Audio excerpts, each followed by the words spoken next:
ప్రభువైన యేసుక్రీస్తు నామములో అందరికీ వందనాలు. సంఘములో సరైనటువంటి వాక్యము లేకపోతే ప్రేమ ఉండదు. సంఘములో ప్రేమ లేకపోతే ఐక్యత ఉండదు. సంఘములో ఐక్యత లేకపోతే సమాధానం ఉండదు. సంఘములో సమాధానము లేకపోతే ప్రార్థన ఉండదు. సంఘములో ప్రార్థన లేకపోతే పరిశుద్ధత ఉండదు. సంఘములో పరిశుద్ధత లేకపోతే పరిశుద్ధాత్మ కార్యాలు ఉండవు. సంఘములో పరిశుద్ధాత్ముడు లేకపోతే పరలోకము ఉండదు. పరలోకము చేరలేము.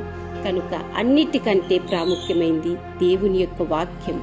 మనం పరలోకము చేరాలన్నా, పరముకు వెళ్ళాలన్నా, పరమాత్ముని మనము దర్శించాలన్నా కానీ వాక్యమే మూలమై ఉన్నది.